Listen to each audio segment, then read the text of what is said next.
Mal recuperada da grande recessão de 2008, a economia mundial busca um novo modelo, menos instável e desigual.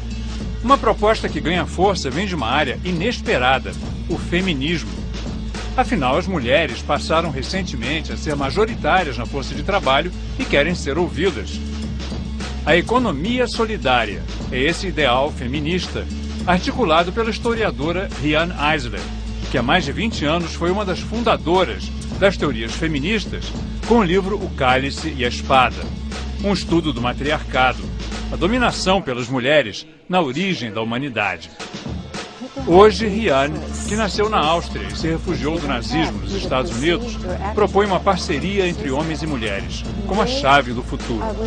No seu último trabalho, A Verdadeira Riqueza das Nações, ela reivindica uma revisão dos princípios da economia para que se dê valor concreto à solidariedade. O Milênio conversou com Riane Eisler em sua casa na pequena cidade de Carmel, um paraíso californiano na costa do Pacífico. So tell us how you came to write this book, The Chalice and the Blade, that had such a huge worldwide impact. I have a lot of passion for understanding whether cruelty, violence, destructiveness are really, as we're so often told, inherent in human nature. And that passion came out of my own childhood, because I was born in Vienna, in Austria, at the time of the rise of the Nazis to power, and we just barely escaped, my parents and I. So these questions about, quote, human nature, human possibilities are really deeply rooted in my own life. And now, of course, as a mother and a grandmother, I have a great deal of passion for answering those questions, because if we cannot answer the question in a positive way, if we cannot find out what are the conditions that will elicit from us not our human capacities for violence and cruelty and insensitivity and destructiveness, but our clear human capacities for caring, for creativity, for consciousness, then we don't have a future. So that really was the origin of my multidisciplinary cross-cultural research, trying to understand what are the social conditions that will support or inhibit these two very different set of human possibilities. So you did a lot of archaeological research to show that in the Stone Age there were societies where there was not such violence and aggressiveness and war as we have now. And what did you find? Well, I found that the conventional story that we're told, which is really emblematic, is the caveman cartoon, right? I mean, in one hand he's got a weapon, and in the other hand he's dragging a woman by the hair. So it's not only male dominance, but it's cruelty, it's violence, it's insensitivity.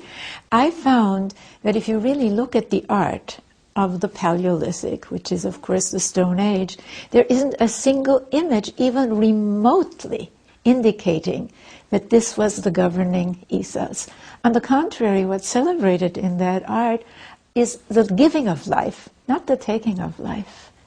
And as I continued my research, because I already had clues, I saw that this continued for a long time into the so-called Neolithic, or the first agrarian societies, the first cradles of civilization, if you will.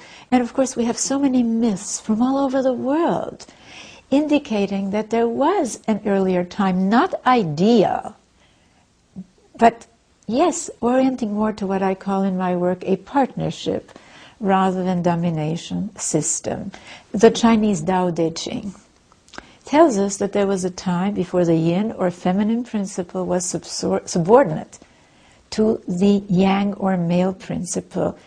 And of course in what I call domination systems, the feminine is stereotypically associated with caring, nonviolence. Not that all women are caring or nonviolent. And the masculine is associated with domination, with conquest, with violence. Not that all men are that way either. But what does it tell us about that time? That it was more peaceful, and more just, and the wisdom of the mother was still honored. These are clues, aren't they? But it's very easy to ignore them. So the Chalice and the Blade tells another story of our cultural origins, not of this brutish species, but of a species that has other possibilities. One interesting thing is that those societies, they worshipped the goddess instead of, like we do, God, masculine God. They really venerated both the female and the male principle. They venerated the power to give life. You know, the chalice and the blade, that's why I chose that title, they're really two symbols of power. The blade is very appropriate as a symbol for what I call the domination system, the power to control, to dominate, to take life. The chalice is also very powerful. It's the power to give life, to nurture life, to illuminate life. The figure on the cover combines both male and female characteristics. So if we talk about the goddess, we're not talking about matriarchy rather than patriarchy. Those are two sides of a dominator coin, and that's why I had to find a new vocabulary, a partnership system and a domination system. And it isn't only a question of something very basic, really, how the roles and relations of the two halves of humanity are culturally constructed. It's how everything is constructed.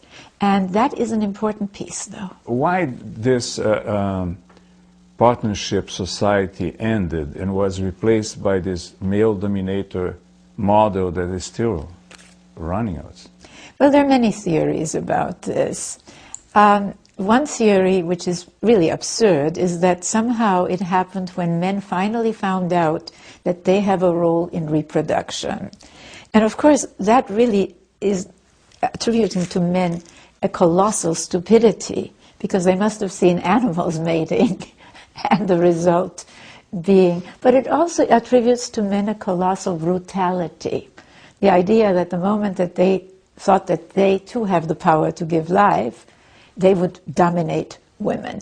But that's, again, a myth that's very congruent with the domination system, isn't it? The theory that I think makes the most sense is that there were very radical climate changes, and these have been documented, so that in the more marginal areas of the globe, where, if you will, the Earth was not a good mother, as the climate deteriorated, there were droughts, there were famines. And yes, I'm not an environmental determinist, but it seems that historically that is what happened. Farming was not a possibility anymore. Grazing of herds became the technology. That in turn, again, decimated the land, contributing to more drought and famine. And eventually what seems to have happened is that these various groups fought each other. At that time, male strength, of course, was then very important. Women lost power, and eventually these people came. And we do have that evidence, and I was very honored.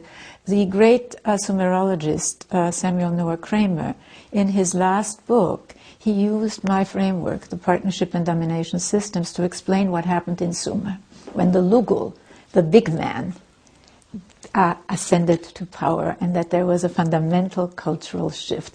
And we know also from China, when the Chalice and the Blade first came out in China, the scholars at the Chinese Academy of Social Sciences wrote a book called The Chalice and the Blade in Chinese Culture, again, documenting a cultural transformation in Asian culture. You believe that we are on a turning point, and this partnership society that was in the past could come back? Ours, I think, as many of us, getting back to China, there's this old proverb, about the same ideogram being for crisis and for opportunity. Well, we're certainly in a global crisis. The melting of the ice caps, and yes, the meltdown of our economic system worldwide, they're not isolated phenomena. They're really symptoms of this domination system reaching its logical end at our level of technological development. That system has always had terrible suffering, terrible decimation of nature. But at this level of technology, it's unsustainable. So we really have an opportunity, don't we? Not just for surface change, because change is a constant, but for fundamental change. And this change transcends the conventional social categories. Right, left, religious, secular, east, west, north, south, capitalist, socialist. None of them have really been able to help us meet the challenges we face. So what my work proposes, and it's very clear in terms of what configuration this is now, is that we must accelerate the movement from domination to partnership. And we couldn't be having this conversation, by the way, if there hadn't already been some movement. We'd be killed immediately in a strict domination system. And we see movement towards this all over the world, but it is countered by enormous resistance and also by periodic regressions. And we are coming out now in the United States of such a period of regression, of course. But it's not just so-called neoliberalism, which is really a return to predatory capitalism. It's religious fundamentalism, which is really dominator fundamentalism. Think about it, top-down rule, be it in the family or the tribe or state. The rigid subordination of one half of humanity, the female half, by the male half. The despising of anything considered soft or feminine, whether it's in a woman or a man, and holy wars, violence. That's not religious. Mm-hmm. That is domination fundamentalism. So we do have, because it's really becoming very clear now, that the women's movement, the environmental movement, the movements for social and economic justice, the movements really for indigenous rights, and yes, all of these movements are really rejections of traditions of domination, aren't they? So we have to build a partnership system, and it's happening, but it's happening in bits and pieces, and we've got to look at the models, and that's what I do very much in my later books. Just what do we have to do? What can we do? Are there examples in Brazil of that?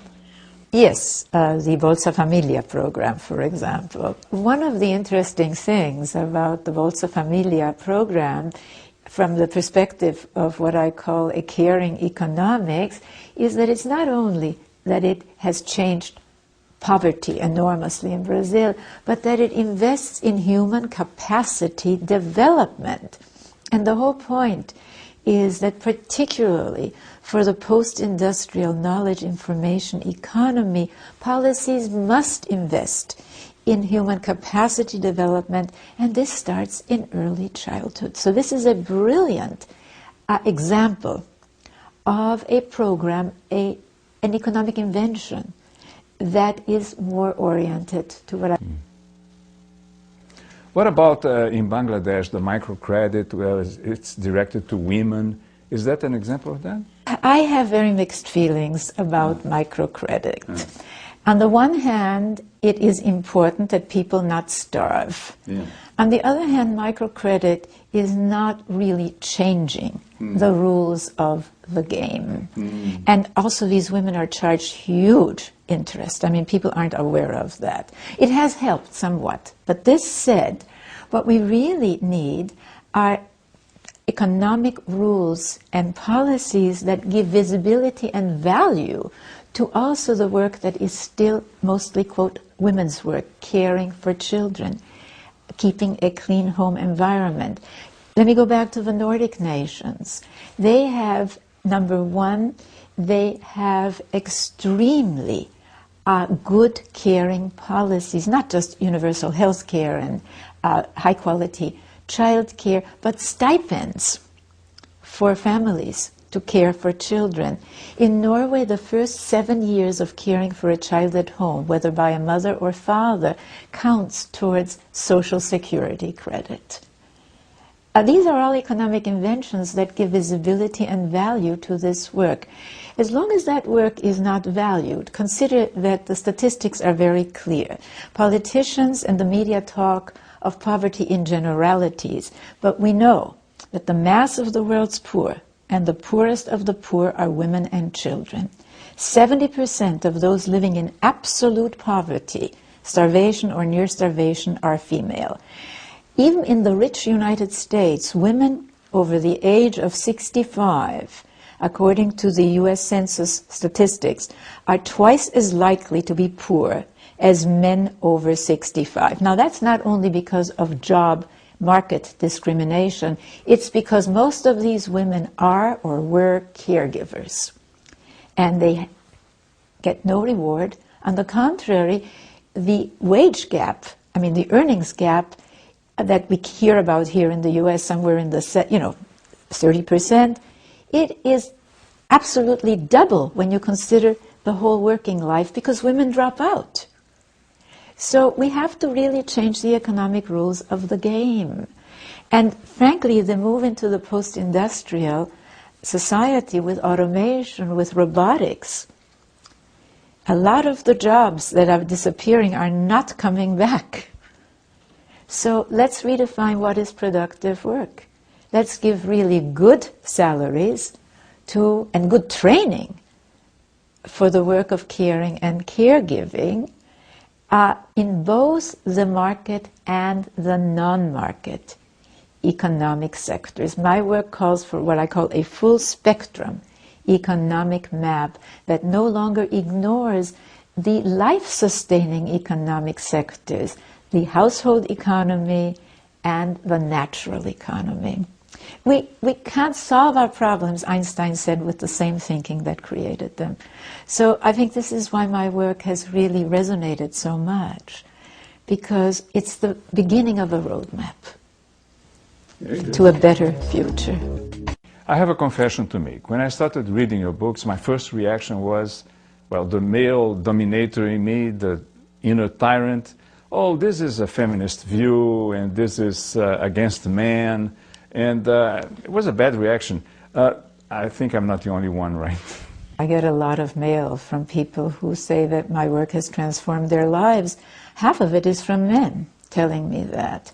Why? Because the partnership system gives a real place to both women and men. Think about it for a moment. The dominator thinking is so ingrained that the moment we think of women's status rising, the idea is that men's has to decrease. Well, nonsense. Men have a terrible time in domination systems. Traditionally men have had to give their lives because some guy on top wanted more real estate. But it isn't just that. We did a study at the Center for Partnership Studies called Women, Men, and the Global Quality of Life. We used statistical data on quality of life and the status of women. We found that the status of women can be a better predictor of the general quality of life than GDP. So men have a lot to gain. So my work always is, you want people to change, show them that it will benefit them. The Real Wealth of Nations shows that more caring businesses are more profitable, and the statistics are very clear. It shows that nations like the Nordic nations that were so poor at the beginning of the 20th century that there were famines, the lifespans were so low. Today have the highest lifespans, and they not only rank high in the United Nations Human Development Reports, but in the World Economic Forum's Global Competitiveness Reports. So this is not an issue of men against women or women against men. It's an issue of recognizing that this so-called gender issues that makes us so uncomfortable. The great sociologist Lewis Wirth said, the most important things about a society are those that people are uncomfortable talking about. So we better talk about gender, but not in the usual men against women, women against men way, but understanding that the ranking of one half of humanity over the other half is not a model for justice, for economic equity, for peace, for anything that we so want and need. We can move forward. Well, I found the answer for me in another book of yours that has like practical ideas about how to reach this partnership society. And it starts with being partners with myself. So let's talk about that. One of the books that I wrote, yes, which is also in Brazil, we have to find it in my library for you, is called The Power of Partnership. And yes, if you really look at all of our relations, from how we relate to ourselves, to our intimate relations, all the way to our relations, economic, political, Mother Earth, spiritual, they're very different depending on the degree of orientation to either end. It's always a matter of degree of the partnership domination continuum. So yes, we've been taught to, how are we brought up mostly? You're not good enough. Why aren't you like so-and-so? And the myths. We're original sin, selfish genes. How can we really honor ourselves? So one of the things I wrote in that book is let's really look at the other side of the golden rule. Not only treat others as you would have them treat you, but treat yourself as you would have others treat you. And I think that that's a partnership. The teachings of Jesus were partnership teachings, stereotypically feminine, right? Caring, empathy, compassion, nonviolence, but men have those capacities. Let's build a society where all human beings, all children, can realize their full potentials for caring, for consciousness, for creativity. And that's what we can do today because of the dislocation, the chaos. It's very clear that we have to have a different model. And this work, this body of work, really does have, as Archbishop Desmond Tutu wrote of my last book, of The Real Wealth of Nations, a roadmap to that better society we so want and need. Thank you. Thank you very much. Thank you. E se você gostou dessa entrevista, mesmo se não gostou, vá ao blog do Milênio para ver os bastidores, trechos que não tiverem sido usados e conversar com a gente.